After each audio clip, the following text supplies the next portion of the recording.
Hello, thank you for joining us on Channel 24. We have a very special segment today. We're talking about the arts education program at the Foundation of the Arts, and I have a very special guest on stage with me. It's Rob Spencer. Rob, how are you doing? I'm doing well, Jack. How are you? Now, I must ask, is that your real hair? Why? Of course it is. Why would you even question that? It just looks as if you had rolled out of bed this morning and not maybe brushed your hair. How dare you? How dare you? I styled this. This is a lifestyle. I can tell. Yeah.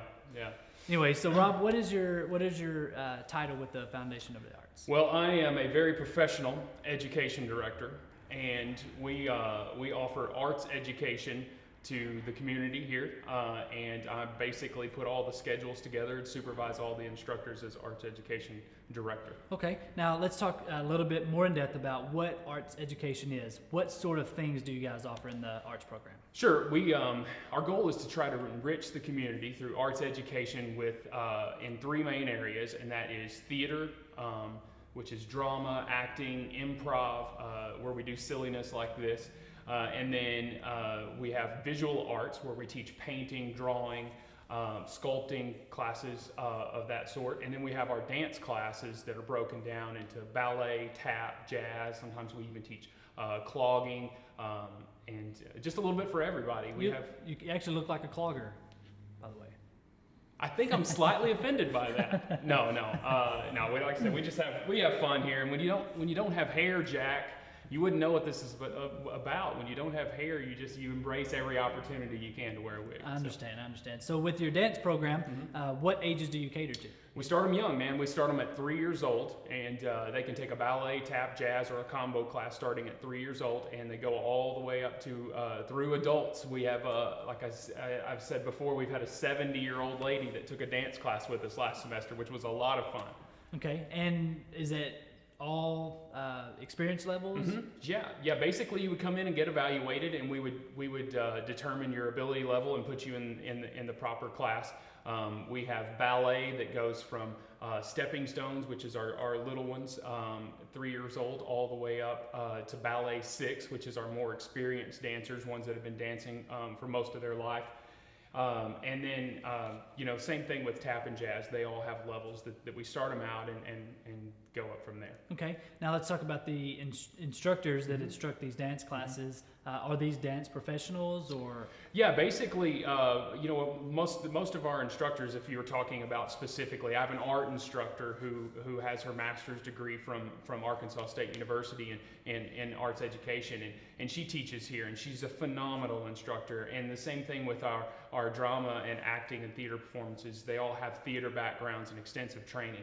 And dance, most of our dance instructors do a lot of continuing education. We've had students, our teachers that are students themselves during the summertime, and they go dance professionally at Ballet Chicago, come back here, and they bring that education to our students here. Awesome. So they really are professional dancers then, I guess. In a sense, yes. Yeah.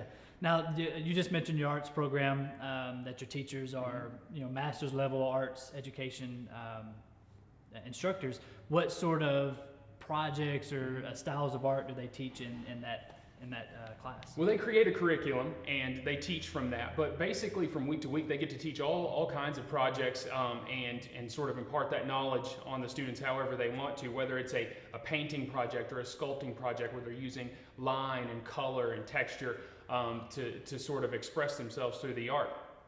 Really, the sky's the limit, and that's what we found is a benefit, to these students, is they come in and they have this amazing outlet, this amazing creative outlet where they come in and they sort of find what they're good at through arts education. Now, your semesters kind of follow along the same semesters as the school programs, Sure. correct? Tell me about the semester length. Yeah, we have three main terms, and we call them sessions. We have our spring session, which runs from January until April. And then we have our summer session, which is set up in the form of camps, and I'll tell you a little bit more about that. And then we have our fall session, which runs from August to November. Okay. The fall and the spring sessions are 12 weeks long. They are teaching and mastering technique, and they usually conclude with a performance at the end for the parents. We call it observation week. we do the Nutcracker Ballet next door in the Forum Theater, and so the majority of our dance students participate in the Nutcracker Ballet. Right. And during the springtime, we conclude with our big spring showcase, and that's essentially a dance recital for those not familiar. Every class that is a performance-based class, which is all dance classes and all theater classes, will do a performance for their parents and for the public on our Forum stage, and it's called Spring Showcase. Now our summer session is a little bit different. It's set up in the form of camps, week-long summer camps, and that's really cool because people can get exposure to sort of one element of arts. That say they come and take a painting class, and for 1 week they are going to learn all of the styles and techniques of painting. And so it gives them a really good, intense study of something for just a week. And they're not really having to commit to an entire semester in our fall and our spring sessions where they're going to be going for 12 weeks. So the summer session obviously offers a little bit of an alternative. And then we have what we call our interim sessions. And that is a new winter session that we've added, which is just around the holidays. A lot of things are try it classes where you can just try out a class. You'll learn, just take a jazz class one day and sort of learn the basic techniques of jazz dance or tap or something like that. Spring vacation is another thing that we've added. We've offered some one-day workshops during the springtime, and we also have workshops spread throughout. Yeah, I was going to ask you about your weekend workshops or one-day workshops. Absolutely, those are great opportunities that really ties into what we offer next door at the community theater. Let's say you want to audition for a play, and you're just a little bit nervous about never having been on stage before.